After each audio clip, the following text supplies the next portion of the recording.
Welcome everyone to the panel on universalization of basic sanitation from human rights perspective.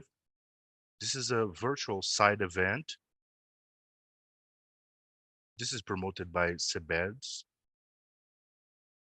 Council for the Sustainable Development. My name is André Melo, and I'm coordinating this thematic chamber for the development in Brazil. We are a nonprofit organization. For more than 26 years, we have been promoting the sustainable development with the government and civil society. And we gathered 105 of the greatest companies in Brazil. It's around 50% of the Brazilian GDP, and more than 1 million jobs are generated by the companies that are here. Today's event is an excellent opportunity for us to advance in this sense. I'd like to thank UN Water Conference, one of our sponsors, and Vale as well, and Iguá Saneamento. We are able to do this because of their support. This panel is a debate with the Water Thematic Chamber. We have the objective of impacting companies for them to insert in their business model water management, strategic or priority, making their results be measurable, contributing to water safety and water circularity. We have our strategic objective to increase the number of companies interested in working with sanitation and water in general. Also, in their four pillars, also urban drainage. The pillar we are more focused on is the business sector for water security. We have the commitment for Brazilian business for water security to leverage this theme. The event we promoted earlier of water safety based on nature, green, blue, and gray structures, and also with climate change being involved, the adaptation to that. Another important point is the business sector for universalization that talks directly to the framework that has been approved in Brazil, Law 14026, that talks about the universalization of sanitation must be reached until 2033, with the priorities being defined to reach until up to 99% of safe water distribution and 90% with collection of sewage. So if we reach this objective, this is excellent for Brazil and we'll be able to develop a lot on that. Circularity of water and water footprint. We understand that it's part of circular economy, and the concepts of water we have been publicizing for a long time, recycling and reuse of water. This is valid for us to highlight the effort that Sebeste has been leading, especially in 2021 and 22, technical visits, training, technical studies, reuse of water and water sewage treatment stations. And I make available for you the publications of CEBEDS. We will make some of the publications available for you on the YouTube chat. Water for you reuse publications in Brazil and the world. And you can also find that on CEBED's website. We will also make that available on YouTube. This is being transmitted in Portuguese and English, so you can access both of the links, both languages. If you're training your English, you can listen to it in English, and you can change back and forth if you want. You can do it any way you like. So I invite Carlos Almeida Melo, he's the Director of Sustainability at Mercado Ambiental, to present our panelists and mediate our discussions. Let's have a great event. And these people are very qualified and have a lot of grasp on the topics. And some of the topics are being relaunched here. So Carlos, you have the floor. Let's have the presentations. I'm very happy with this event. Thank you, Andre. I'm very happy to be here with you guys in such a well-represented panel by different actors of civil society, multilateral banks. So I'm absolutely sure that we will have a rich discussion today on a topic that is proposed for this panel, which is talking about the sanitation with the human rights perspective, sanitation with the human face. And it's very good to talk about this. So allow me to tell a little recent story of a BRK operation that connects with this panel in sanitation and human rights. We won the bid, the first one after the new legal framework, in a Maceió visit sometime after we took over the operations. One of our clients called André, he declared that he's 35 years old, and it was the first time he was able to take a shower. You know, this is a reality in Brazil, the 10th economy in the world, but we still live regarding sanitation in medieval times. So talking about sanitation having this human face put on it, which is at the end of the day over the percentage we're talking about, to serve the most needy populations must be our main objective. So we have here today Luana Preto, great friend, executive president of Trata Brasil, which is the one of the first ones to discuss the sanitation in Brazil. So Luana has been doing great work. You will see in her presentation, putting sanitation in the topics in our country. Then we will have Mauricio Dutra. He's from Rede de Desenvolvimento da Maré, one of the communities in Rio de Janeiro. Mauricio is the responsible for doing real life sanitation, helping mobilizing the civil society to bring this to real life. We'll have also my great friend Alessandro Maffioli from IDB Invest. He is Chief of Development Effectiveness. This is an area that works strongly. This is incredible. See, they evaluate the impact of several sectors. Alessandro will bring this work done with us in BRK. It's very surprising every time I see this result. He brought to the municipal level the positive impact that it brings to people's lives. So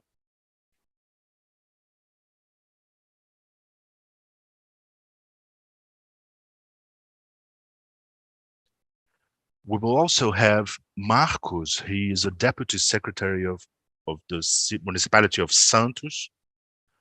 Santos is a reference for basic sanitation. So let's hear from the public policies perspective what Marcos brings as experience from the municipality in the universalization of sanitation. And then last but not least, we'll have our dear Rubens.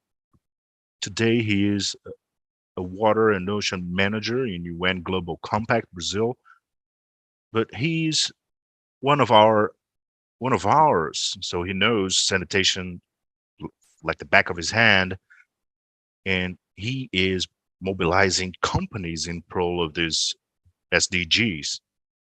So let's hear from our panelists today, and immediately I give the floor to my dear friend Luana.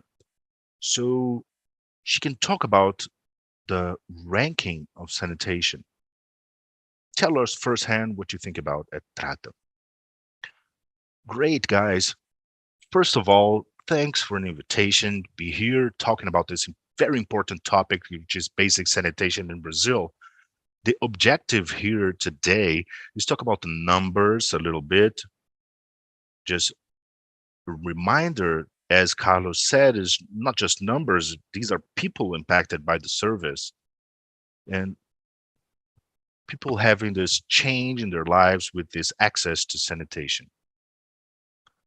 Talking a little, I think Carlos said it well, but the objective of the Institute, we are a non-governmental institution having the objective of working with the protection of water resources and sanitation in Brazil. So we produce a lot of data and studies that have great impact in Brazilian media. Our objective is for the population to understand the impact that sanitation can have in their lives, for people to understand that their families can be impacted with this service.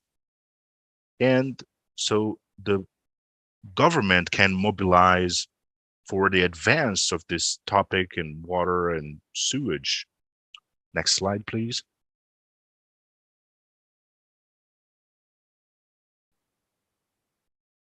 Here we have a little of our studies. We have the sanitation ranking, the study that I'm presenting today, which was launched on Monday. We have studies on water loss, where we assess the main indicators in the country, studies on economic benefits and social as well, the universalization of sanitation, how it impacts people's lives as a whole, sanitation and the Brazilian woman's life, who is the group which is the most impacted by the lack of water. So we are working for this mobilization for the advance of the water and treatment of water collection and treatment. So we have 35 million people without access to water and 100 million without access to collection and treatment of sewage. 40% of the water produced is lost. And we have an average investment of 82.71 reais per year by inhabitant in sanitation. This is an important indicator because we have the idea of how much we invest in sanitation. There's a direct correlation with the indicators of sanitation.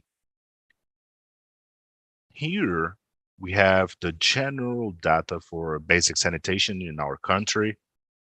We have an inequality that is very pronounced when we talk about basic sanitation, not only sanitation, but several topics. But our focus here today is the management of water resources. So we have the northern region of Brazil, only 60% of population have access to water. 14% have water, sewage collection and treatment. And on the other hand, we have the southeast with 91.5% with access to water, 81% with access to water collection, and 60% of treatment. So Brazil is a very uneven country when we talk about the sanitation indicators. This reflects on people's health and quality of life. This is the main data of our study regarding the 100 largest cities in the country. We assess the most populated cities, understanding who has the best indicators. And this study takes into consideration the access to water, collection and treatment of sewage, and also the loss rate and distribution, and how much we invest in reais per inhabitant in basic sanitation. We're able to see in the screen here that most of the best municipalities that are in blue are focused in the southeast region. 8 of the best municipalities are in the state of São Paulo, 6 are in the state of Paraná. So we see that 14 are located, 14 of the best 20 are located in the states of São Paulo and Paraná. On the other hand, if we see in green the worst municipalities regarding basic sanitation are located in the northern region of the country. In the state of Pará, we have 4 of the 10 worst cities. We see the Amazon region, we see the greatest natural resources that the country has. And in this region, we have the worst indicators regarding basic sanitation. We have some critical cases as Porto Velho, which is in 98th position in the ranking. We have 26% of the population with access to water. So as Carlos said, people sometimes can't even shower because they don't have access to water. And this is a Brazilian, one of the capitals in Brazil. 7% of sewage treatment in case of Porto Velho. We have the state of Acre, where the state as a whole invested only R$ 5 per year per habitant in basic sanitation. In Rio Branco, which is the capital, it's on the 94th position in the ranking. So this is a portrait of the inequality in the country, which is also felt in the point of view of these basic sanitation indicators. These are some examples of the best cities. The leader in this ranking, which is the first city to reach all the indicators in the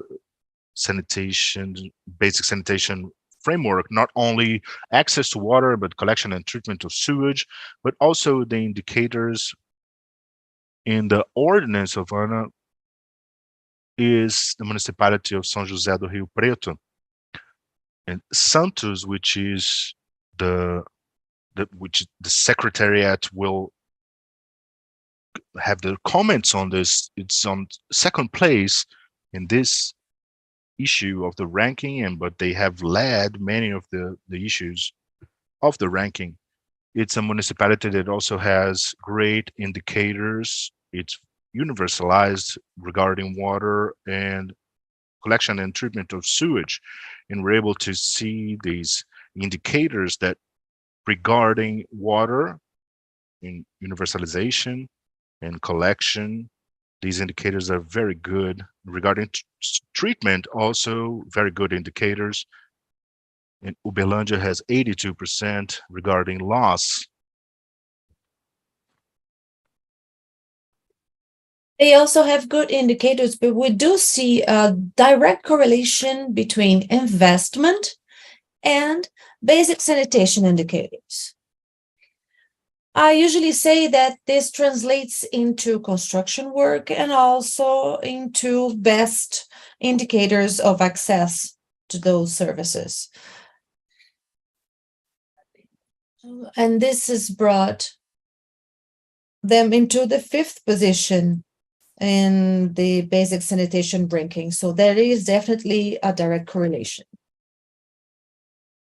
Well, on the other hand, we have the worst cities in the sanitation ranking, and you can see very clearly the difference, because you can see how investments really turn into some results because of the indicators on basic sanitation for those municipalities. You have Macapá and Marabá, and Macapá has undergone a concession process, and they are now with a private concession service. But Marabá, historically, they haven't had elevated investments in basic sanitation. Marabá had 18 reais invested per inhabitant last year. So It's just about 0% of sewage collection. And we also see that the very first worst municipalities, they reach 3% of the population that has no access to water. You can see that 2 of them are Brazilian capital cities, state capitals. So there is definitely a correlation between the investments and the percentage of population with access to services.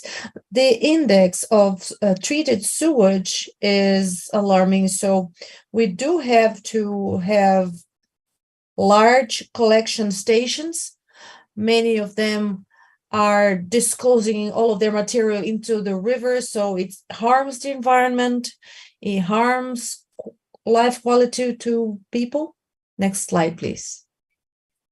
And here you can see that light blue line is the indicator for Brazil. That's access to water.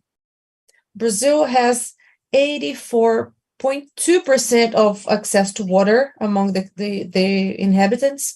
So when we check the green line, you see that we have 99.75% of the cities that are best served. And it's just about 100%. And then when you check the worst municipalities, they are at around 79.59%. Of course, this indicator doesn't really stand out much, but you can see that on the following one, you're going to see more. You can see the great discrepancy if you compare all of these 4 indicators. When you check on the percentage of sewage collection and treatment, when you check the 100 best, you will see that this repertoire will cover 97%. 97% for the best ones. When we look at the worst ones, we have less than 30% collection of sewage. And this number has not been changing in the past few years. We see that this trend line has not yet changed. We have the legal framework approved in this regard. And there is a life cycle so that the engineering projects can come to life, so that the construction work starts. We have a larger percentage of the population that is not covered. The legal framework for sanitation is not yet out there, so the results are not out there, so there is not much of a revolution in this sense. This is why indicators don't really show much of a difference. Here you see the indicators for treated sewage. How much of the sewage is treated? How much of this organic material is disclosed in the river? The average treated sewage is of 51.2%. If you verify the best evaluated municipalities, you are going to reach 80.06%. That's considering the 20 best cities. So the most negative numbers, that is the 20 worst indicators from 20 municipalities, you're going to have 18.21% of treated sewage. They are more specifically in the north region of the country. And the investment is about 55 reais per inhabitant. And it's very critical when we consider sewage treatment. This is distribution loss indicator. Our average is of 40%. And if we evaluate the indicator for the 100 best cities, we are going to have 36.51%. You have to understand that the smallest the number, the better in this case. For the very top 5 is 29.94%. We have cities in which more than 76% of treated water is lost on the way. There is, of course, for the availability of water for population, and there's cost for it. There is a cost to it. So the influence that we see that is the water basin plays an important role in the distribution. Sometimes there's a lot of water, but they don't receive a lot of impact because water is available for them.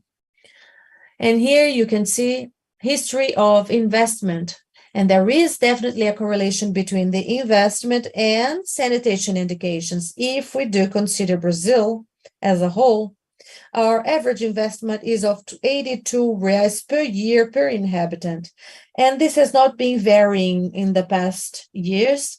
If we evaluate the 100 best in municipalities, you're going to see an investment of 114 reais per inhabitant per year. The average is 166 for the very best ones. And of course, there are some municipalities that have invested more than 300 reais, and this reflects directly into the quality of service that is available. For the worst cities, the investment is of 55.46% of reais average. So in conclusion, we can say that we have 18 out of the 20 best municipalities as part of the group of best for the last 2 years. They invest in sanitation, they do promote life quality to their inhabitants, and as a consequence, they do have a social and an economic development, they have less poverty, less delay in education. In contrast, 17 out of the worst municipalities are listed as worse for the last 2, if not more, years. They are behind in the rank, and this is like a negative snowball. The less you invest, the more it is going to show as the worst indicator. So the sanitary inequality affects the country, and they cannot envision a horizon of service universalization. None of the worst or best cover for more than 90%, and the average of treatment is 18%. The average for the country is 21%. So how does this affect the population? We are talking about social impact, and we have a list of diseases that are related to lack of basic sanitation. Diarrhea, gynecological diseases, and the collection of diseases shows that if we have people with more ability to work and they have best quality of health, they can do more for their own. And the quality of our rivers, our beaches, and tourism as a whole, they play an important role. And you can see this reflecting even in real estate. The first important document from a household is the water service and sewage bill, and this is a change. Well, this year's ranking serves as an alert to all municipalities, including capital cities, especially those who are at the very end of the list, because they can and have to improve. And Brazil's committed to the sanitation legal framework with the publication of this law, so that there is sense in fulfilling the sustainable environmental goals through the fulfilling of the law, having more than 99% with water by 2053, and collection of water and sewage up until this date. Thank you. Luana, thank you very much.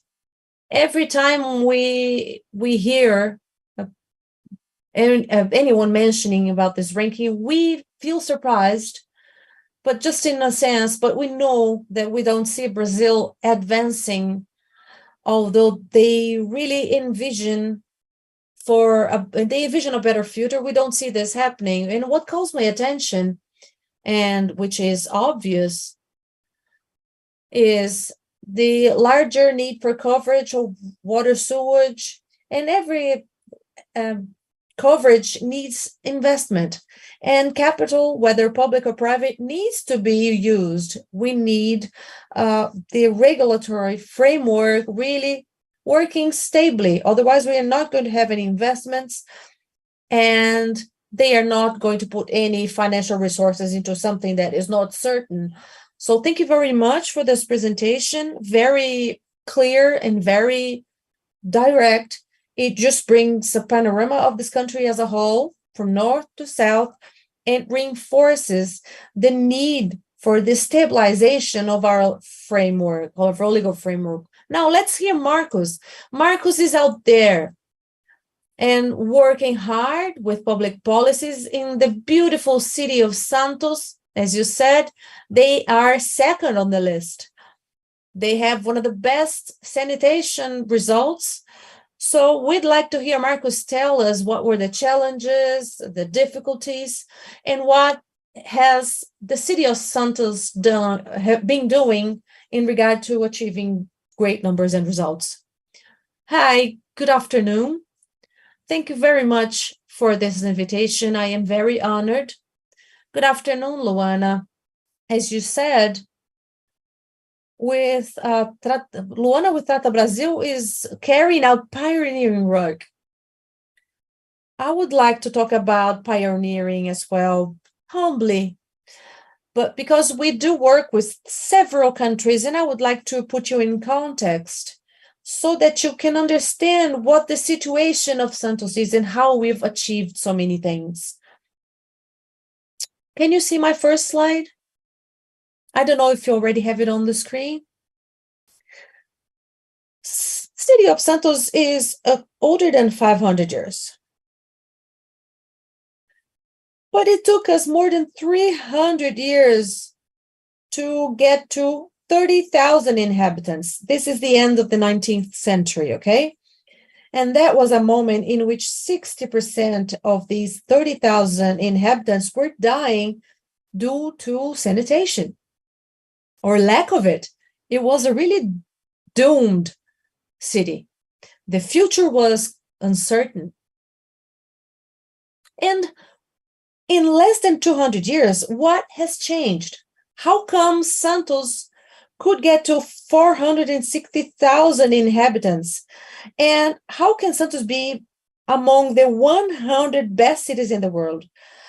6th in quality of life and 1st in sustainability. There was no other way but universalizing basic public sanitation.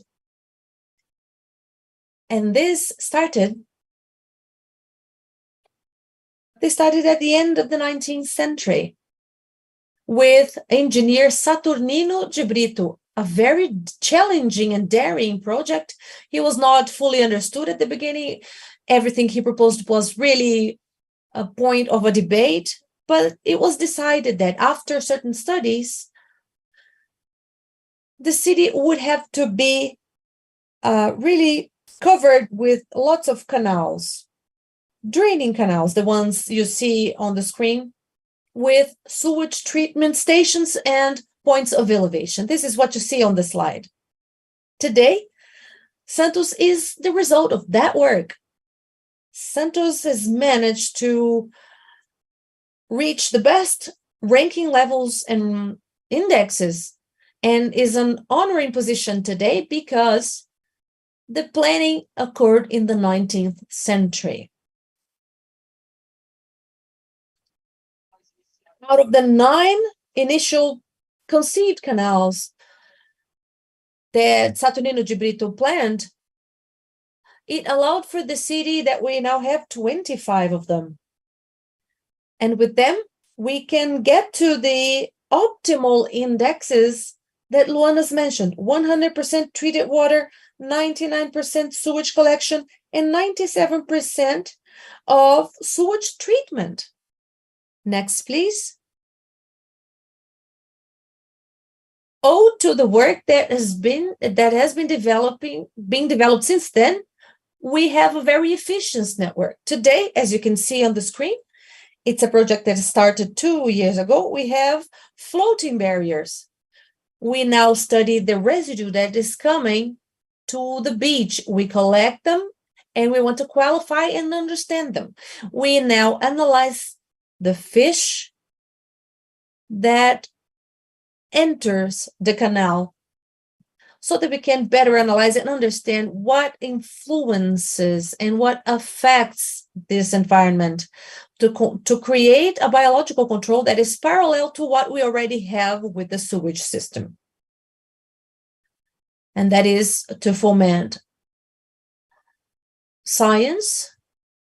And we have a project starting in July. We are going to have 300 children to carry out work with us, which is the analysis of the beach sand strand.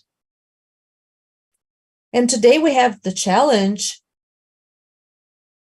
because we are challenged by a city that has been now way verticalized, where 4 people live, now 140 managed to survive. And many things have changed in the last 60 years. Of course, it puts pressure on public services and it generates sub-housing regions. This is one of our greatest challenges today. On the upper left side of the slide, you see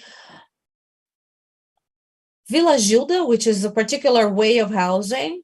It has more than 20,000 inhabitants, and we need to change this reality.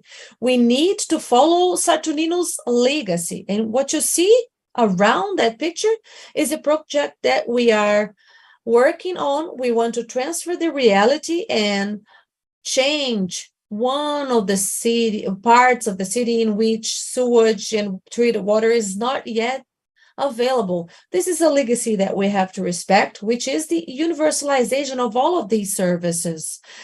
This is Palafita project.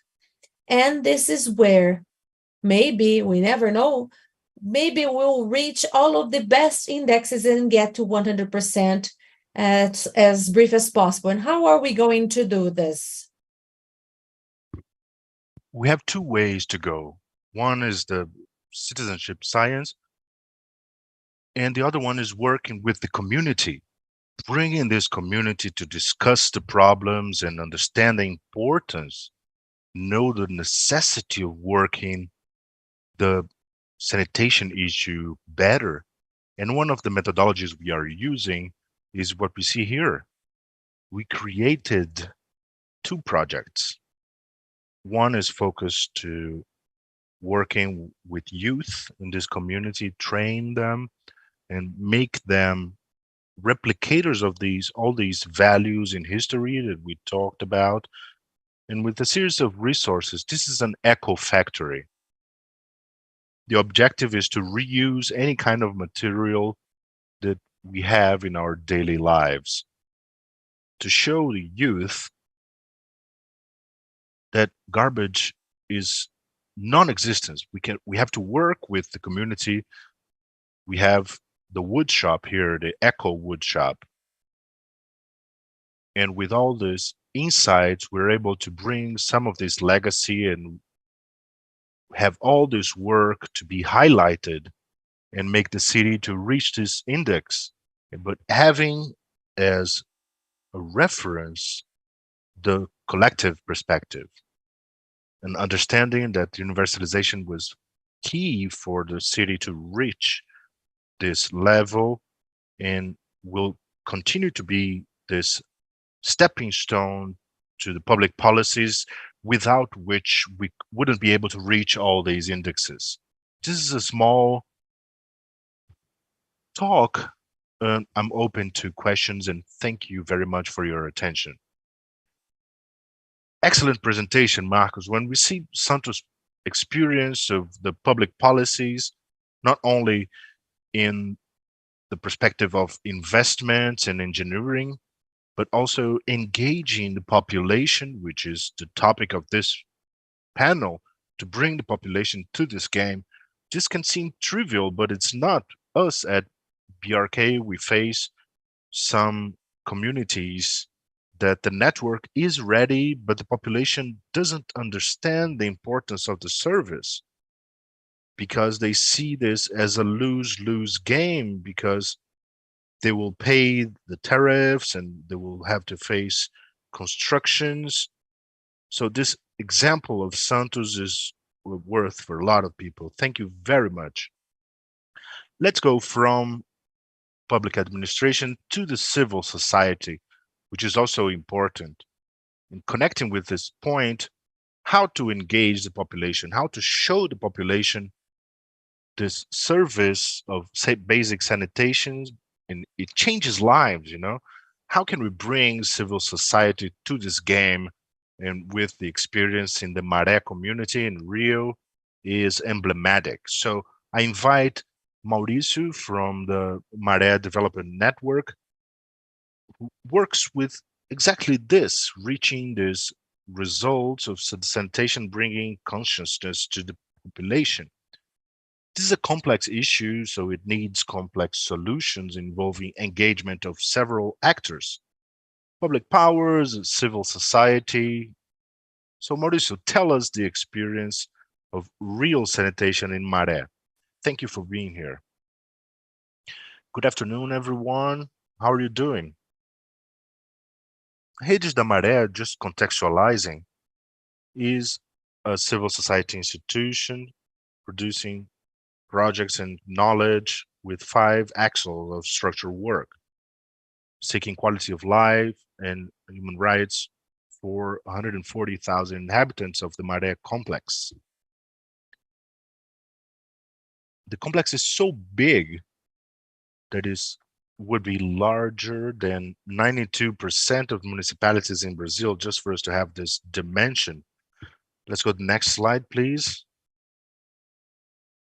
Talking about the thematic axles that we talked about the previous slide, we aim at creating art and culture for the world, as well as the right to health axle, created to mitigate the effects of the pandemic in the Maré. We also have the right to public security and access to justice that has a scope, the claim for justice by the inhabitants. This public security already brought more than 200,000 students to the university. I am an example that went through high school and then entered law school at UERJ. Now I'm a researcher there.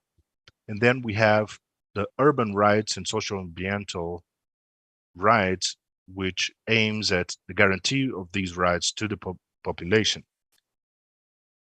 This is where I work, and I bring this to the debate. Next, please. Other than the thematic axles, we have the equipment within the network that seek to supply these services. One of the Casa das Mulheres is Women's House, the focus on the female protagonism. Just an addition, Redes da Maré has since the foundation the protagonism of women. The Casa Preta da Maré, which is the Black House of Maré, the Espaço Normal that focus on drug users. We have the Maré Arts Center, which is the focus of culture, popular library Lima Barreto, which is focused on the students from the Maré. In the time that we didn't have internet, there is where I used to go to research and study and work. And we also have the municipal cultural space, Abbot Viana, for cultural interventions. Just going back a little bit to where I told you where I work, which is the Urban and Socio-Environmental Center. This is called Project Maré Verde, which focus on preservation of green areas, and the project Maré que Criamos, which focus on housing. Next, please. Next. That's it. Am I going too fast? I'm a little afraid of the time issue. About the Maré territory, we can see here, according to the populational census, we can see that Maré comprises 16 favelas, started with Morro do Timbal from 1940 up to Salsa and Merengue, which is in the early 2000s. If we analyze it, the origin of occupation modules, there's spontaneous occupation and public intervention in the municipal, state, and federal levels. And then we have the next slide, the question about the Nova Holanda ACP through the human rights perspective. Just to contextualize, around 2012, there was a denouncement to the public ministry about lack of drainage of rainwater and sewage in the region. And what motivated this ACP of Maré, which is the access to basic sanitation does not allow any space for negotiation because it's all about the human dignity. We are at the time of the visitations where they go there to understand the situation in which basic sanitation is, and we see it's inadequate. As it was seen in the previous slide, with the several processes we had in occupation styles, we see that where we had the intervention, there was lack of planning for the populations, for the expansion of the local populations, as well as lack of maintenance. Next, please. I think that's it. I'm calculating the time here, so I won't go over it. I believe this is the discussion, actually. One of the objectives of the ACP is to make the people responsible for the damage, both physical and patrimonial, cultural. Thank you, Mauricio, for your intervention. As I mentioned, this is real life sanitation. Beyond investment, all the investment that comes, and how do we make the population understand, and how do we mobilize the population? And thank you for your insights. Still, in the perspective of civil society, we also have the mobilization from the business fabric. And this has been done in a very efficient way by the Brazilian network of the Global Pact, with the water and ocean platform is led by my dear friend Rubens. He worked with Trata Brasil for a long time alongside Luana, and also is bringing his knowledge on sanitation and water resources for the Global Pact. This platform comprises, as the Global Pact does, and SEBAS as well, great actors of private capital to mobilize actions for the sanitation. And Rubens will tell us how Global Pact and the water platform has been doing that with the private capital. Rubens, it's a pleasure to have you here with us, and I give you the floor. Tell us a little more about the impact of the platform for the water action platform in Brazil. Thank you, Carlos. It's a joy to be here with Luana, with people from Trata. I worked with them until late last year. Andrea, thank you for the invitation. Sabeds and Mauricio, I didn't know previously, but I got the last part of his speech. It's a joy to be here. After 40 years, we are facing this water conference led by on UN. It's a joy and a satisfaction for us to discuss many more environmental themes, especially under these ESG and SDGs perspective.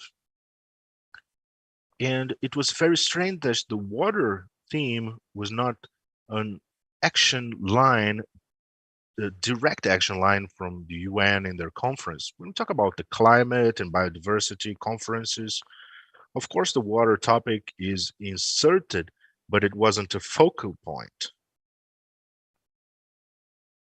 This is a great achievement for us that are working in the area for a long time, people who are just getting into this, civil society, etc. Answering pragmatically what Carlos asked me, the UN Global Pact in Brazil is an initiative of the General Secretariat Kofi Annan, that then Secretariat he created in the year 2000 when he made the Global Pact for the companies to adhere to initiatives for the SDGs in the world, following the premises of the UN. So for more than 20 years, the Global Pact exists in Brazil. We are one of the local networks, as Carlos said. And today, the pact in the world is the greatest initiative congregating private sector discussing sustainable development. For us, it's a joy here in Brazil. We have a lot of important companies and also small and medium companies contributing a lot with several topics, with several pillars: human rights, climate change, corruption, engagement, and water. So this is a great joy to participate in this.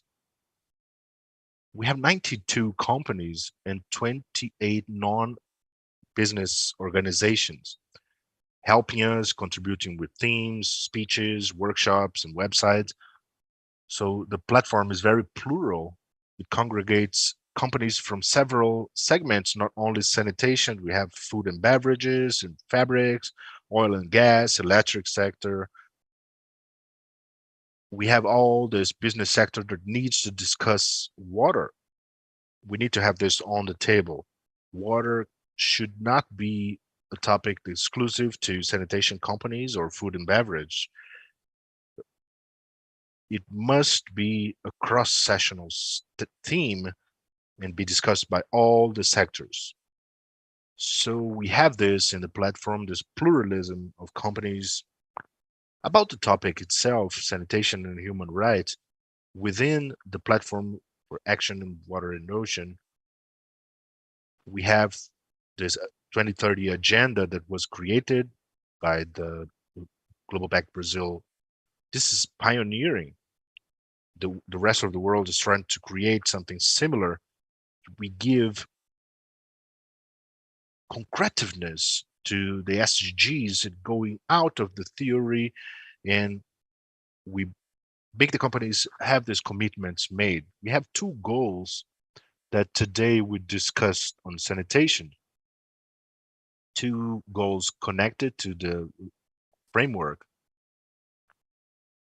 First one is for us to build collective actions for us to do by 2033 to offer water to 99% of the population.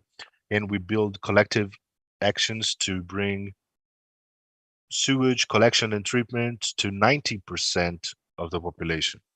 So we have incorporated these goals that today are in this federal law to within our movement for us to create this collective action.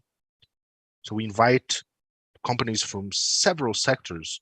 When we talk about human rights, we have the responsibilities from the municipalities, which are the main actors responsible for delegations, and also the concessionaires for sanitation, the publics and private ones. We have other companies from other sectors working in Brazil with access to water for vulnerable communities. We have strengthened community management for collection and treatment of sewer, microfinancing, technology. This is a great differential of the more water movement. We try to bring companies from all segments so we can talk about these projects. And just to wrap up, I'd like to tell you of a achievement we have reached this year already. We have a work group for sanitation, and this year we are discussing the access to water infrastructure and sewage collection for socioeconomically vulnerable communities. Most of the people who are here know what I'm talking about. This is a huge challenge in Brazil to bring sanitation to these places. There is a legal impediment, but there's a lack of coverage for the companies as well. Lack of investment, the public sector planning. These areas are historically neglected, and we are bringing this discussion that is not new. Trata Brasil has done this lots of times with public ministry as well, and we're bringing to this group with the companies not only in sanitation but from other sectors as well. How can we propose something in the national level for the business sector to contribute access to sanitation for these places and understanding sanitation as a human right? Water is paramount. The global climate crisis is first place a water crisis. When we talk about the climate change, we want to decarbonize our industries, seeking a more green economy. In the end, we're talking about this so we don't have the impact that is the lack of water. This is a discussion when we talk about climate change. Water is paramount, and we are each day with more alarming numbers. I've been happy to participate in this construction of the situation of Trata Brasil. And Luana talked about this, and she can say a little more if she wants. The cities that are well continue well. Cities that are bad in the ranking continue in bad situation. This shows a lot. These are cities that have no access to sanitation with the ranking that Trata Brasil brought. These are cities that have large economic problems and human development as well.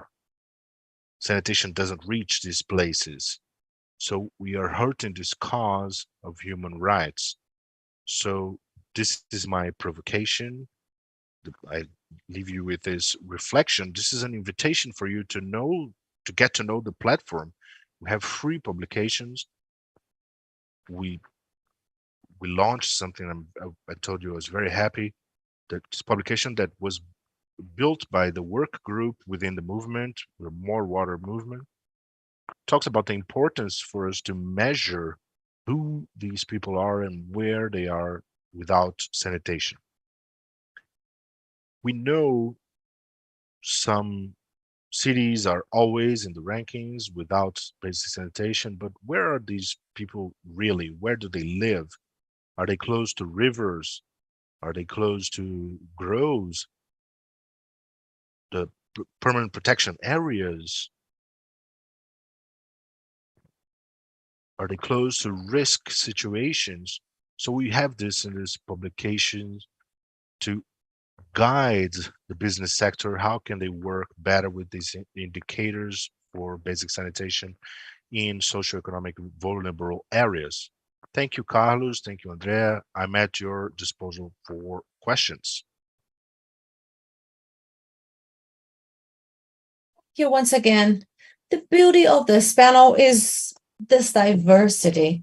So, with this very clear perspective of a platform that really mobilizes companies that are public or private, and the capital that is put in this effort, not leaving behind human rights and SDGs. So, thank you very much, Rubens, and congratulations on the job that you carry out. I am a witness of everything that you're doing, and I know what you're doing with all the different actors on this end. So, thank you very much.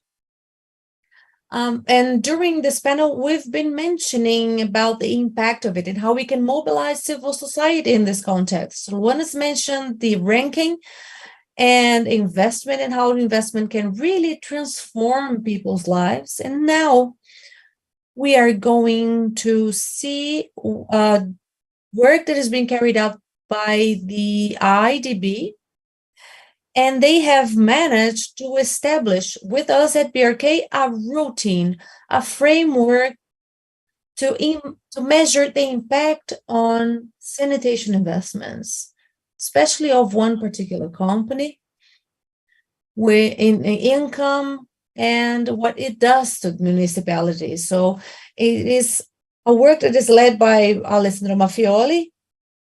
He is the leader of an area at IDB Invest that analyzes the impact. IDB has been working also with assessment of communication campaigns, of communication, and regarding water, what would be the most effective way to achieve best results along with science. So Alessandro is going to be able to bring some context and a little bit about the work that is being carried out.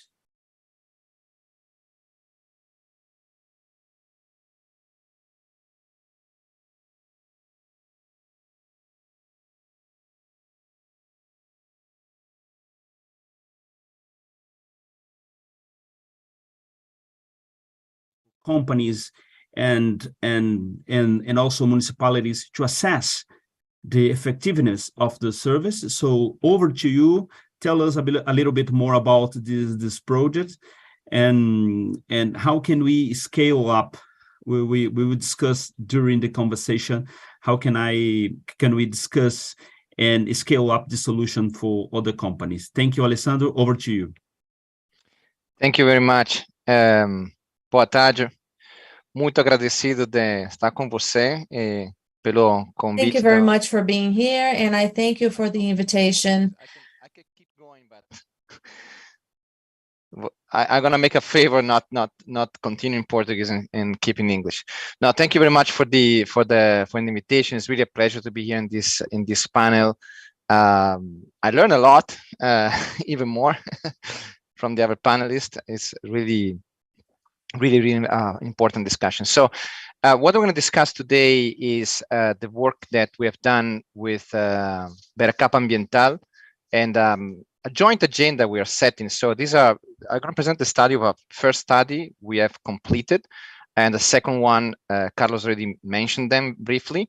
But we do believe that this is a partnership that will last longer than these two studies. I'm very happy to be working with you. So before I go into the topic of the two studies, let me just start from a little bit defining some terms. So what we mean with impact and what we mean with impact management and measurement. If we can go to the next one, please. So what do we mean with impact? In a way, it's a term that is broadly used, sometimes refer to negative effects, sometimes refer to positive effect. If you pay attention to how all this field evolved, you probably notice that now there's a lot of talking about impact investing. And impact investing is related to looking at the private sector that, in addition to thinking about how they can maximize the return for their shareholders, so basically profits, it's also pay attention on how can maximize a net positive impact on society.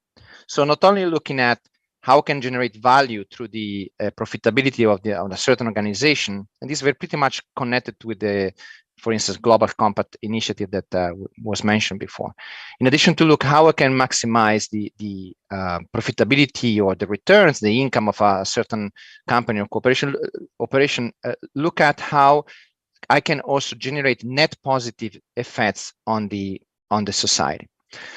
So, and this has become more and more important for many actors in the private sector, not only investors, companies, but also consumers. Consumers are more and more asking private sector company that operate and produce services and goods to pay attention to how they having, what kind of effects they're producing on society, and asking them to have a positive effect.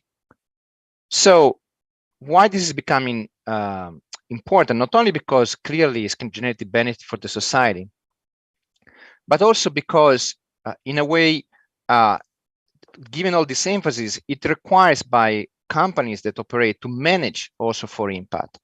And to manage for impact means that they also have to make decisions on their investments, on their strategy, in the way they manage the operation, considering also, in addition to their profitability, the impact they're having on broader society and the impact they're having on the environment, for instance, on the impact they're having, for instance, on health of people. So this is becoming crucial in the way decisions are made. And because there is such a broad interest from a larger and larger amount of stakeholders on this impact, it's also key the way that these effects, these impacts are measured and communicated and reported. So you have more and more companies that are looking at this, and they want to manage the operation so to maximize the positive impact, and they want to make sure that they also communicate clearly what is their impact on the society.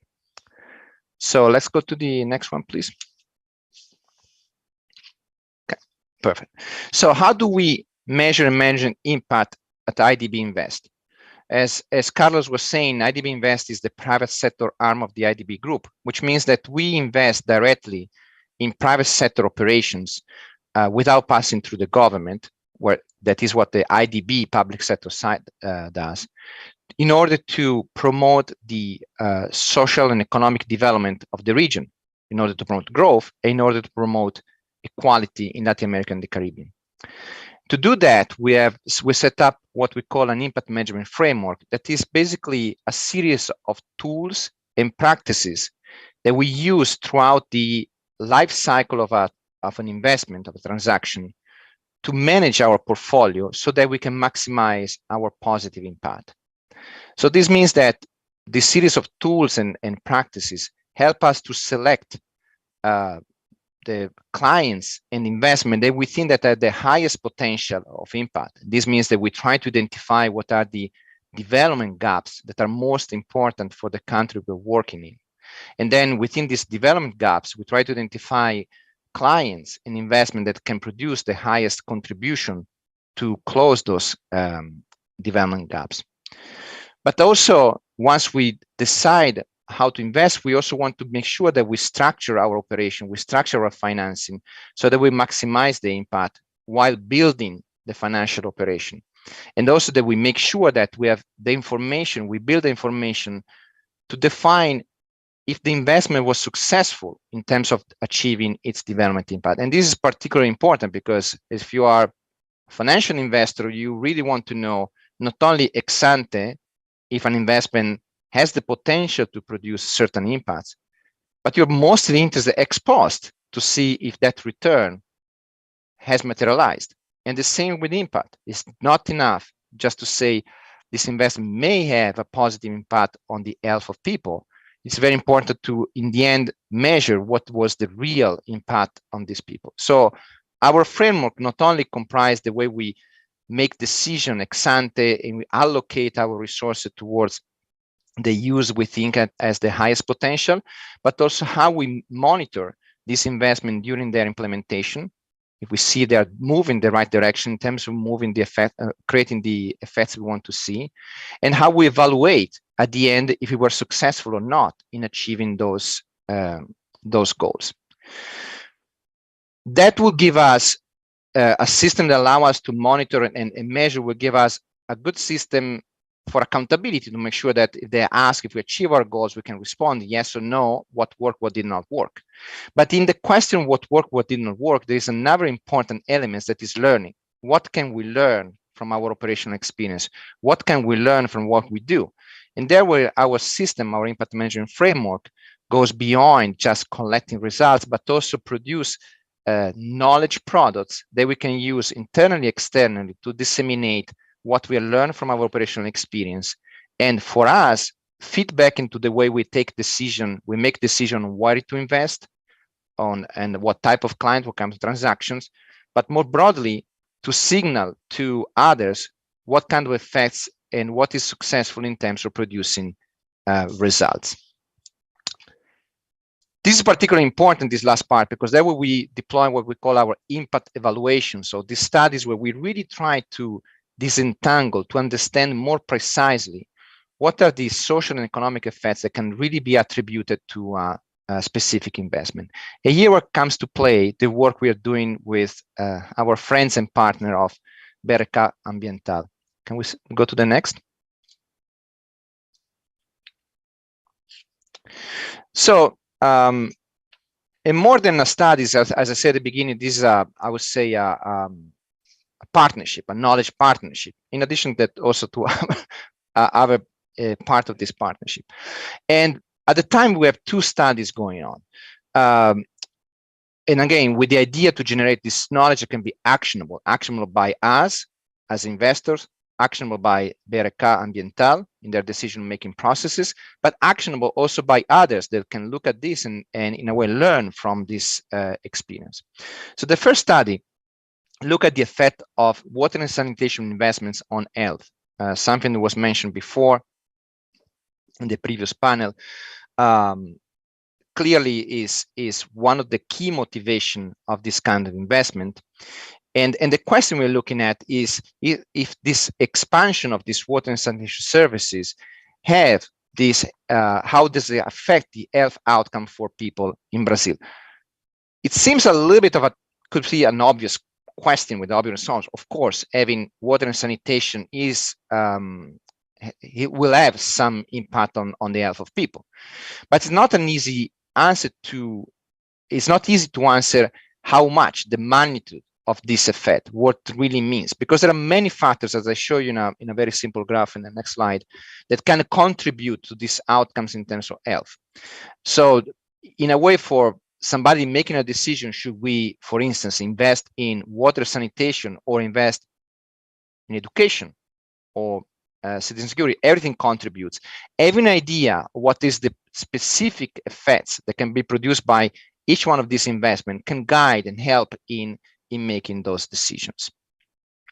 A second study that is ongoing, and Carlos already mentioned, the first one is more, I would say, on a sort of impact of the infrastructural work. The second is more related to the behavior of people. And this is fascinating. I think that we, in this partnership, produce these two lines of work, because in a way, you may say, look, it is, and this was being seen before, it is good to have the infrastructure, it is good to have the water and sanitation services being provided, but a lot of the effects and a lot of the of how the water will be used in a beneficial, environmentally sustainable way also depends on the behavior of people. So it is very important to understand how also the behavior of people can be affected, how can be promoted, for instance, an efficient use of water without wasting water. With this kind of behavioral intervention, communication message campaign, communication campaigns that many private sector companies uses in their daily operation. In this case, really a use of communication for good and to affect behavior of people in a positive and impactful way for the society. So let's go to the next slide. So now let's focus on the first study here. This first slides here show just a simple plot of two sets of data. On the left, you see the percentage of water coverage throughout the years in the blue blue line. While in the orange line, you see the rate of hospitalization per 1,000 inhabitants, the number of hospitalization per inhabitants. And of course, here you see a clear negative correlation. While the water coverage increase, hospitalization decrease. So it would be, in a way, easy, and it's true, and actually it is true, but a little bit too obvious to say, well, there's a negative correlation between the two, means that increasing water coverage decrease hospitalization. The problem is that hospitalization per inhabitants can also depend from other factors, and these are what we call confounding factors, because they're correlated to both. For instance, you may have an increase, and actually they could be all correlated among them, an increase in GDP per capita, or income, and people, because they have higher income, they also get less sick, and this is why the hospitalization rates also decrease. So the two factors that you see, they move at the same time in the same directions, and this can create a little bit of less clear and precise estimates of what is the true effect of the expansion of the water sanitation services on the health of people. Can we go to the next, please? So to have a more precise estimate of this phenomenon, what we did was to, first I have to really thank here Luana for the all the data that made possible. I mean, the fantastic data she showed at the beginning of this panel, insightful per se. They were extremely, I would say, they were fundamental for us in being able to produce the studies we are looking at. So what we look at is data on water and sanitation that were provided by Trata Brazil on 833 municipalities over 12 years. And we know that 38 cities were, in a way, affected by, operated by BERECAP in terms of providing this water and sanitation services. In addition to this, we also had data from DataSUS on the evolution of certain disease and hospitalization due to certain disease, gastrointestinal diseases, the yellow fever and dengue in particular, which is particularly important, intense in certain area of Brazil that were studied.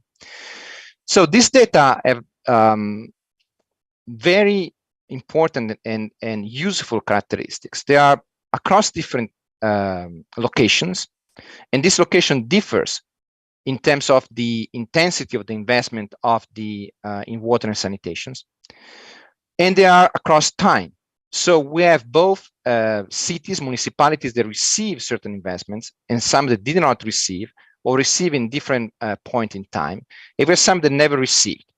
This allows us to use an econometric methodology that is basically using a panel data estimates, where we control for many factors that are observable that we have in our data. So we can exclude, for instance, or we can disentangle certain relationship between health and income that could be correlated also with the expansion of the investment in water and sanitation. But the fact that we also have this structure that over time allow us, and this is a bit more technical in the econometric methodology being used, to control for everything that is not observable, but constant over time.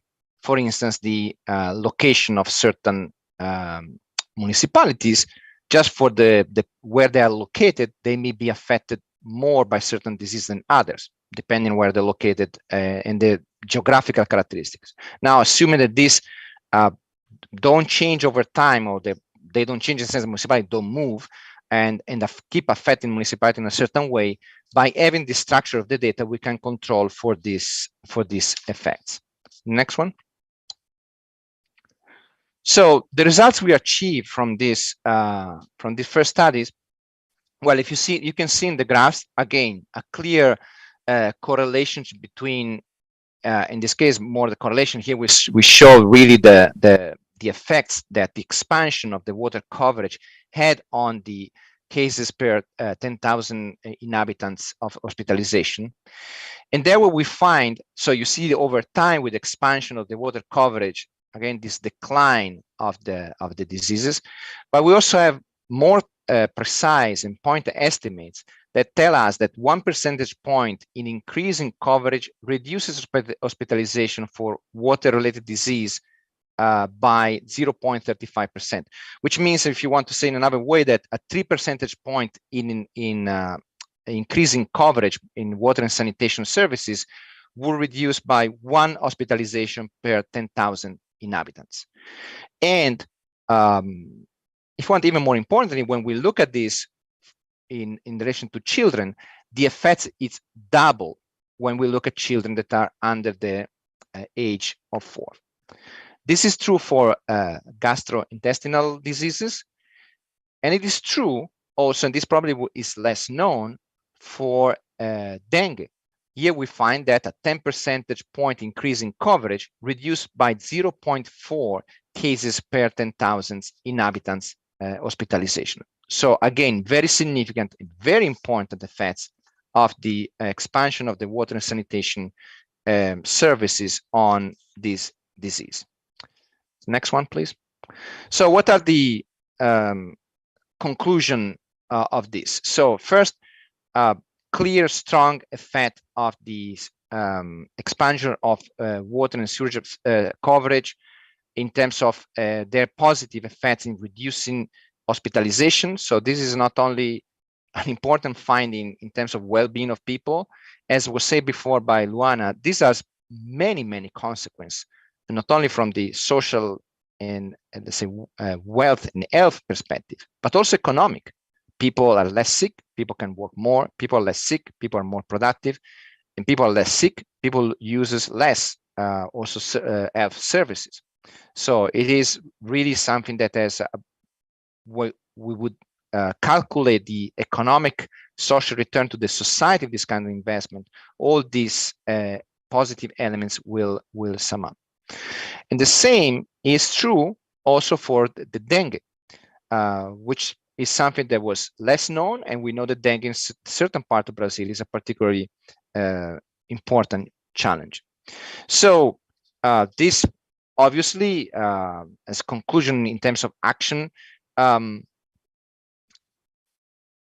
points to the need to keep investing, to keep improving, to keep expanding the coverage of these water and sanitation services. And, but as I said before, put also the challenge to think, how can we really maximize within the effects that we see this positive impact by also trying to affect the behavior of people in using these resources that now they're available to them, so that we can first use efficiently and effectively this scarce resource, and second, make sure so that they make the best use of the service made available to them, so we can maximize or even having a higher positive impact on their action. So I will close here for now. Again, thank you so much for the invitation. Thank you so much for the fantastic partnership with BRK. Is a great partner for us to do good, to improve the life of people. This is in a way the mission of IDB and the IDB Invest, and to also understand better and figure out better how can we operate in a sector so important as water sanitation in our region. So over to you, Carlos, and thank you very much. Muito obrigado. De nada. Thank you, Alessandro. Wonderful, wonderful presentation, wonderful results. As I mentioned, as I mentioned before, I do believe that this kind of framework, this kind of indicators, provide to us two key outcomes, two key results. The first one, we can use this kind of indicator to engage people, to engage policymakers, say, look, this is the impact of each real invested in sanitation. You, policymaker, will reduce disease, will reduce health costs in your municipality. So it's very impactful to engage people, especially policymakers. The second aspect that I would like to mention is that we can use this kind of indicator, this kind of numbers, Luana, to attract capital, mobilize capital at scale for operation and sanitation, in the way that it demonstrated the investment thesis related to ESG, saying, look, each real invested in sanitation, we will produce not only the economic result, but also the ESG result, especially on the social terms. So very, very wonderful presentation, Alessandro. As I mentioned, we have a lot of data to discuss internally, and very, very ways to capitalize this result internally. In a few days, you will see a very brief result published by IDB related to this study. And I invited all of the companies here to if they want to understand a little bit more this study, we will be available. Let me switch to Portuguese. Agora nós temos momento, acho que a parte mais interessante do Now we debate. have a moment, I think it's the most interesting part of the event. Let's discuss among the panelists, and I'd like to start with a provocation to my dear friend Luana regarding specifically the results to the sanitation panel. Luana, we clearly saw in your intervention that the investment is the main variable for us to widen the coverage. In your vision, in your experience, what are the other elements that you see that could also be added beyond investment for us to accelerate this curve of universalization? Thank you for the question, Carlos. In addition to the investment, we also need to have public policies to prioritize basic sanitation. Each municipality, each region must understand what they need to do so they can increase this percentage of access to water and collection and treatment of sewage. So we have to have basic sanitation plans, the management of the natural water resources. We need to have strong public policies in municipal, state, and federal governments. We had the approval of the basic sanitation framework. We have legal security that needs to be guaranteed so we can have capital invested in sanitation, be it public or private. So we need to know what's the rule of the game, what are the rules about operational and financial efficiency, works to be done so we can effectively reach universalization in the different regions of the country. This is a very diverse country, and each region must know what they need to do so all people have access to the services. People who live in vulnerable areas or rural areas in big urban centers. Very good, Luana. I'd like to open to the other colleagues in the panel if you want to comment on this. Okay, so now I'd like to have Marcos with two questions. We have a question from the audience, but I'd like to hear from you in a back and forth with Mauricio. In the municipality and civil society, we see a complex reality in Brazil, and facing these challenges results in complex actions. So what's your vision in public policies on basic sanitation, universalization of sanitation with the other municipal policies on housing and such? How has the government been working in these actions? And also here from Mauricio's side, you are in loco at Maré. How do you see the effect of these public policies? And I also have some questions from the audience, specifically for you, Marcos. Do I start? Yes, please.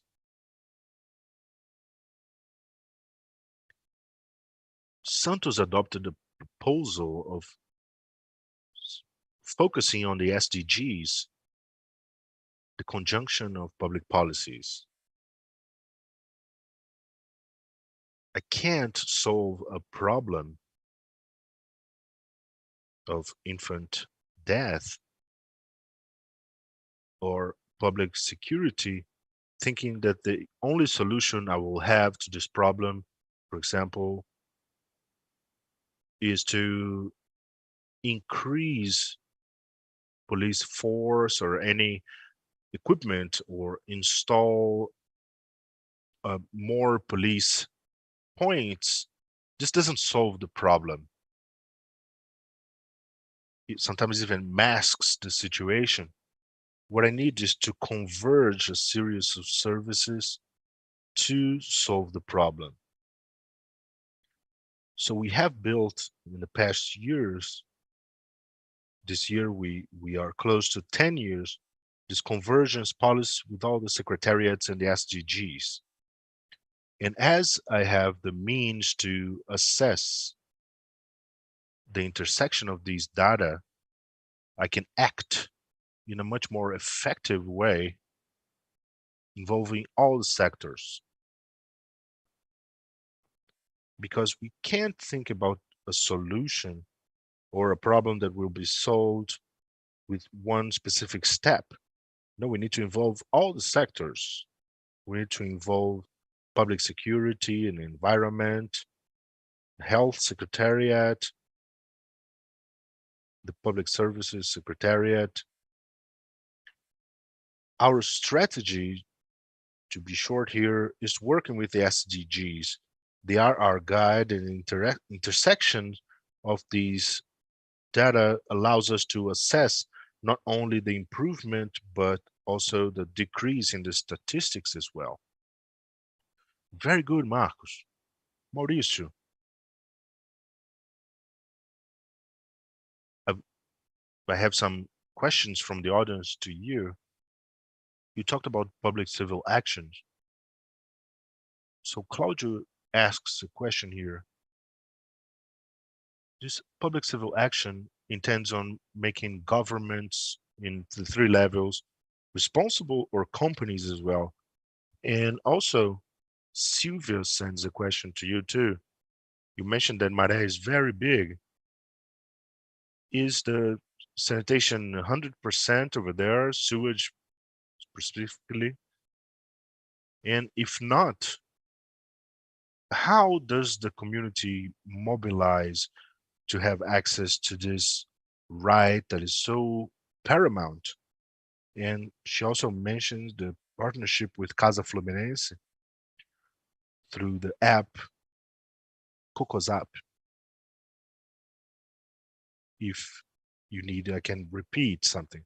First, about the civil action, who will be responsible, the government or companies, and then the matter of the sanitation, is it 100%, and the mobilization, and the last, the app.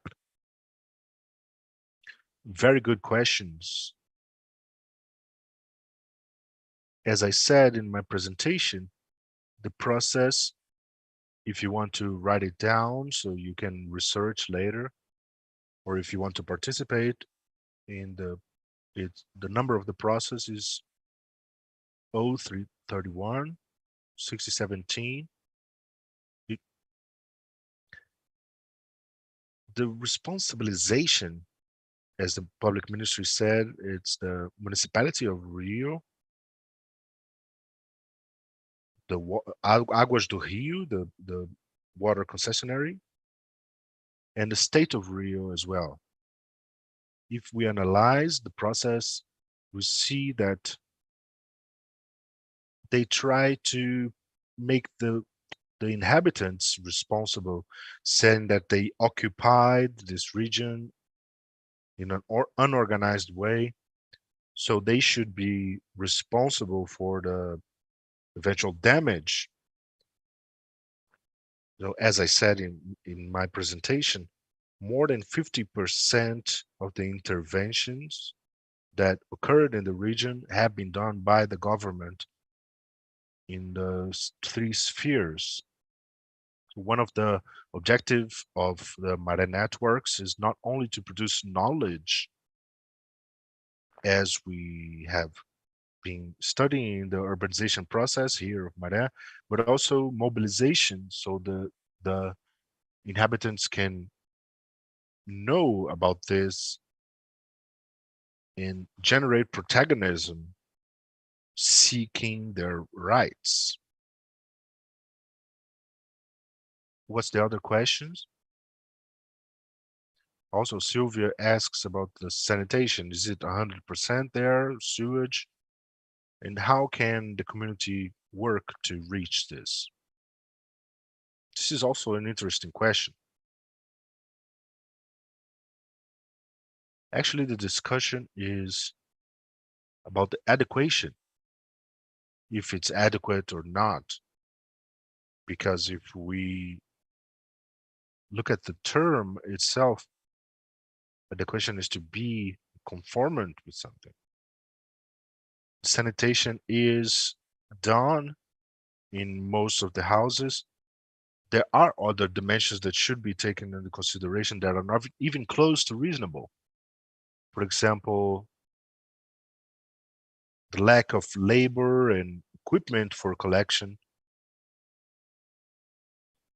We talk about this sewer situation a lot. We have experts analyzing, and we have reached the knowledge that what has been done when the state government in 1962, for example, they built without planning that it would be expanded later population wise. And we see that with time passing, the structure deteriorates and the sewage goes under the buildings and the houses, and it generates a series of problems. And we try to understand if this maybe even goes against the structure of the houses itself.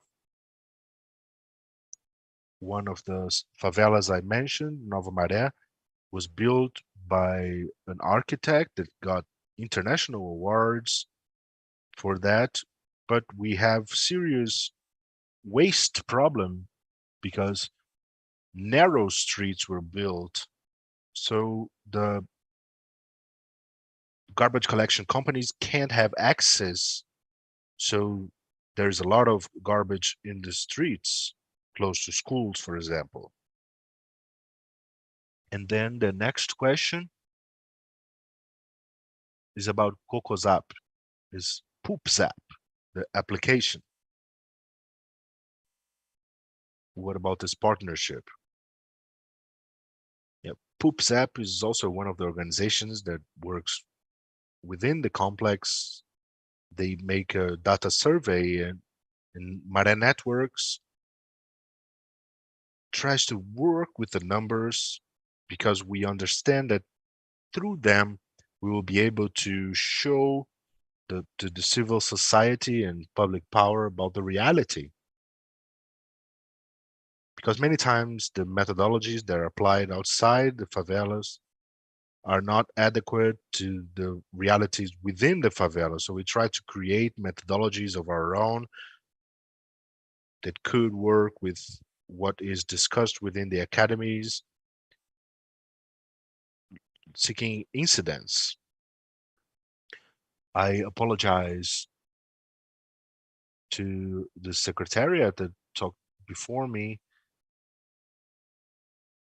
We also had João Figueiredo, the president at the time. He had a reurbanization project. But before that, Oscar Niemeyer always went around Maré, but it never entered. Since Echo 92, there are many houses that don't even have, they are not even recognized as streets. if we talk about the lack of citizenship, which goes through the recognition of the places as streets, it's going to be even harder to be adequate to this situation. The other colleagues in the panel, feel free to comment, okay?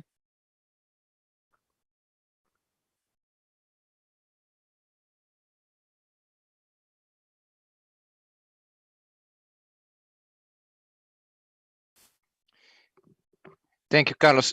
I think something very interesting is happening that, as I mentioned before, there is this movement called impact investing. So there is recently an association called the Global Impact Investing Network estimated that the size of this market, so the size of market of investors that are specifically looking for investments that have a net positive return on society, has reached the $1 trillion globally. So these are investors that are looking for private companies, private investments that produce not only returns from the financial point of view, but also this net positive impact. So as you mentioned before, becoming better at monitoring and showing these results. You were mentioning that is important for dealing with the government in terms of their investment decision, but it's becoming more and more important to deal with these investors that are driven by looking also for social returns. So the credibility that you have in terms of measuring this effect, demonstrating this positive impact, is becoming very important to attract this kind of investment. There are many new things happening. For instance, there are this social and economic or thematic bond. There are companies issuing bonds that are related to having a positive impact. And these bonds, they have a market. You have institutional investors, you have investors that are really looking for this kind of investments because their clients, so little investors, are more and more interested into having not only a positive return, but they want to make sure that where they put their money also has a good positive impact. So, having a growing interest from the investor point of view, and as I mentioned before, a growing interest from consumers and a growing interest from people working in companies in terms of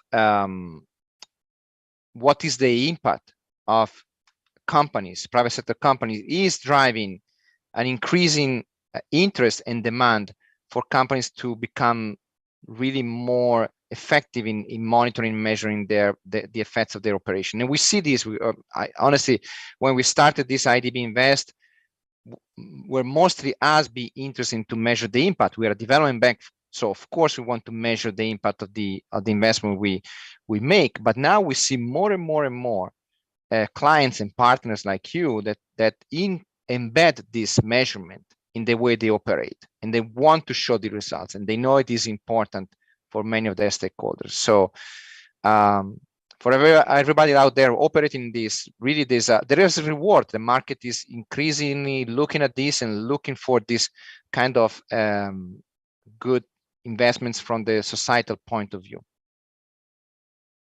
Wonderful, wonderful. And along this line, Alessandro, and since IDB is providing this kind of a framework, assessing impacts, developing frameworks, how can IDB could connect things? I mean, the ESG impact with the investment is helping companies to manage their impact, showing results and connecting to future results in financial terms, for example. Yeah, and this is something, again, thank you for the question. I think this is something that really we see as part of our mission. So not only providing investments for providing financial resources for this kind of investment that have a positive impact, but really also creating the framework, creating the environment for this kind of operation to flourish. So, which means we are also willing to provide technical assistance. And we provide technical assistance to not only companies and clients, but more and more, for instance, what we call upstream capacity building. For instance, we are working in certain cases with bank associations that are interested in showing more that their investments, commercial banks that invest in private sector operation, that their investment are produce positive effect, or maybe they don't produce negative effect on the environment, for instance. So in that sense, not only we provide financial support, but we also provide technical assistance, because we see this as first part of our mission, and second, a good and very effective way for us to prepare the ground for future investment with partners that become better and better at measuring their impact, which is challenging, to be honest. Here we were very lucky to partner with you. Again, I have to thank again Luana for all the data they created. So you see that the value of an investment such that in terms of generating that wealth of information that can guide companies and investors in making decisions. But it's not, I mean, this is something that requires work, it requires resources, it requires investment. So there we are there to help in building the capacity to improving companies and associations and other operators in the private sector to measure and report on impact of certain investments. Wonderful, Alessandro. Thank you. Let me switch to Portuguese. Meu querido amigo Rubens, a plataforma como você... My dear friend Rubens, the platform that you work with in water, it has shown a lot of efficiency, and it has mobilized many in the private sector. And the study you've mentioned has also mentioned the sanitation with people. How have you been measuring this engagement? Has it increased with everything that you've done so far? Do you have any result to present to date? Nice, Carlos. There is a perceived result and also a practical result. PACT has a 2030 observatory, which is a platform that we have, and it serves to measure the impact of 82 companies that are listed at Ibovespa, and they use mechanisms of GRI, and they are within the impact. This is why we only have 82, and it's a limited number. We can measure how they are developing in certain themes, for example, climate, water, etc. So from this perspective, very practical perspective, and we are not talking about sanitation, we are actually talking about water risk and the impact on business. What called our attention was that out of these 82 companies that have been assessed and who are not necessarily in the water app, but they are not in the water sector, but only 13 has assessed their water risk within their operation. It means that the quality of water as seen by these companies is not something that is considered in their sustainability strategy. We are at a global moment of SDG practices, and it goes beyond environmental. We are talking about human rights, any concerns, corruption. And when we look at the environmental topic, and we'll look at climate, for example, which is important, and it has more and more space within the discussions, we see that this is within companies, not all corporations, but most part of it. They just talk decarbonization and the net zero, which is something that is foreseen for 2030. And we do have a framework, it's important, and it's being put by the Agreement of Paris, the Paris Agreement, and many of the national and international frameworks that have been disclosed by other institutions, and Alessandro can even talk about this even better than I can. There is this pressure towards companies so that they can fulfill certain indicators so that they can have financing granted. It's a very important pathway to be followed, but it's still disconnected from the impact that it can cause in real life.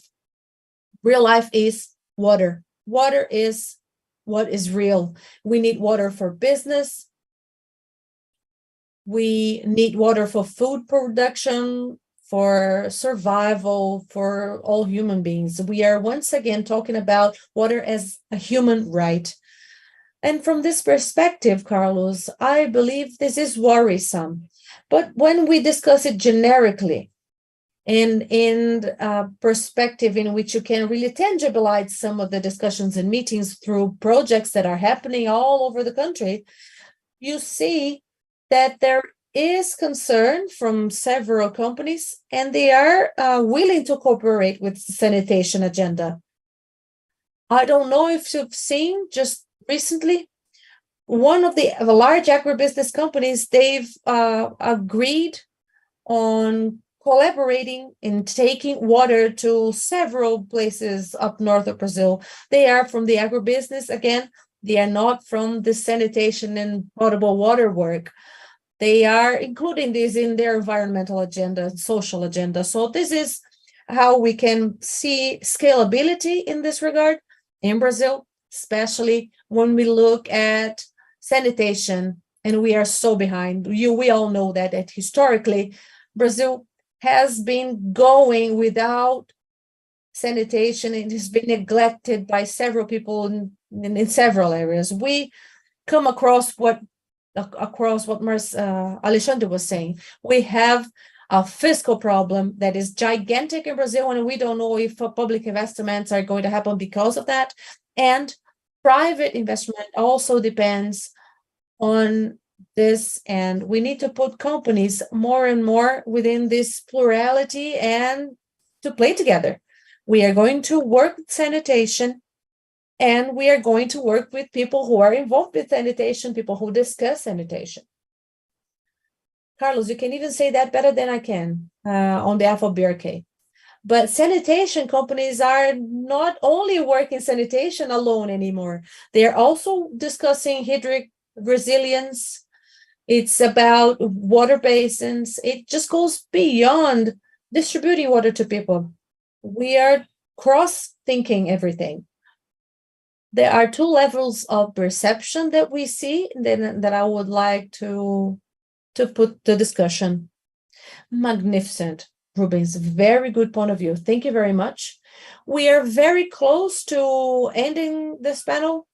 Andre and Marcos. Andre would like to say something. He's just raised his hand, so let's just move forward. After you, Marcos is going to speak, okay? I think you're on mute. Okay. I like adding to discussions, considering the present scenario, and then bring the same idea into the future. Last year, we didn't have any regulation or specific law regarding the inclusion of the private sector in this. So several activities regarding sanitation and funding was an important part of sanitation agreements. More than 70% in the past, of the municipalities in the past, they were managed by public companies, public sanitation companies. And the contract wouldn't pass on to the next government exactly. So it wasn't really realistic. They would treat the municipality for a certain period in time, and this investment will have to depend on public bidding, and we would need to diversify the universalization of these services. And the scale economy, for example, would be interesting, and we could really act in block. And some cities have a lot, some cities have less, so it's difficult.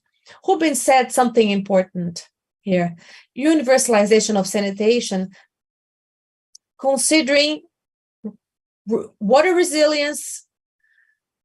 And this is all about the global scenario in which we need resilience, and we need to think towards Law 933, which will ensure water for for human beings, and we need to control pollution, water quality for different uses. For example, we need to think of the universalization of sanitation for a large city. That would be on one perspective, but to a small city would be different. So there are different technologies for each scenario, so it purposes different things. For example, at Maré community, if you would consider that area, you would have to consider water collection, for example, or changing systems so that other companies can go and work that area in Brazil or in Rio. So when you think of this context, we need to insert concerns that consider the different areas and the different needs, and how we are adapted to the different engineering structures to the different scenarios that we have. And we cannot go without thinking of water offer, and water use and reuse is something that we need to consider so that we can carry on productive activities according to what we have, preventing risk and keeping water to all use, including industry use. It's easy to say, but when we talk about water safety and water security, we have to be very segmented and consider everything. Marcos, I'm not going to extend my speech here, but there's one thing that I would like to mention, which is environmental education. How long have we been talking about this?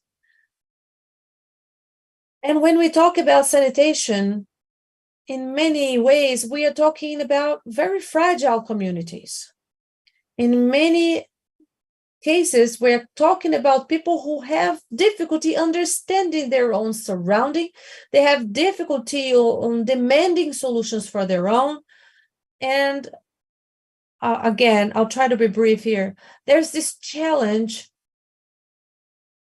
that has been mentioned here, that at Maré community, it's difficult to get to places because there are very narrow pathways. How can you get things done over there? When we talk about Santos, for example, with this, we have a proposal called Beco Limpo in Santos. And the first objective was that they put the project together themselves, and once this is done, solutions will start to come. It's hard to work collections over there. The community has a nickname called cabides, which is hangers. They put hangers on the walls, and the community themselves, they would go there and leave their waste there to be collected. We have collected kilos and kilos of waste that was never collected, and they started being collected. I just want to emphasize this in this opportunity, and I would like to thank you for being here as well, but I would like to mention that it is important that behavior is considered. I have to change behavior, but I can only do that if things are more accessible, if I can offer more education to a certain part of the population. Once they understand that they have that need and they know where they can get to, when I start training, when I start showing the way, I have better resolution, I have better participation from that specific group, and then I can demand more. They can also demand more in return because they know more. And unfortunately, today we have a lot of difficulty. It's hard to find credit lines, support, especially when it comes to environmental education. If we manage to move forward with Beco Limpo project, which is a 3-year project, it took us 2 years to get the money for it. And we could only count on mostly government money, so public money. So I think this is important to be considered. Thank you. Marcos, that was great. Thank you very much. We are just closing our panel. I would like to thank all of you for attending. As I said, it was very diverse with Luana, with sanitation ranking, and talking about investment and coverage. Rubens showing the great work that is being carried out in their platform, especially with the private sector, in the perspective of civil society and organized communities. And at Maré in Rio, Marcos, with the public reality of someone who is really on the front line of a city. Thank you very much, Marcos, for the work that you've carried out. And Alessandro, from a bank's perspective, and how this is being measured, what with a work being carried out with BRK, with engagement and advocacy actions. So thank you very much. And we are now closing our panel today. I would like to thank you all. And I now invite you to access our website and get to know a little bit more of this. Thank you very much for everyone. Andrea, would you like to make any final considerations? Sure. I thank you for this incredible mediation. You're now our official. There's no way out. So thank you very much for the wonderful presentation from all of you. And Marcos, everyone, Luana, thank you very much for attending this. And it's just so nice that we had this approved. And I also thank our sponsors of Vale. And I also invite you to another event we're going to have tomorrow, Rainwater for Use in the company sector. This is going to be a very dynamic discussion. Carlos, everyone, thank you very much.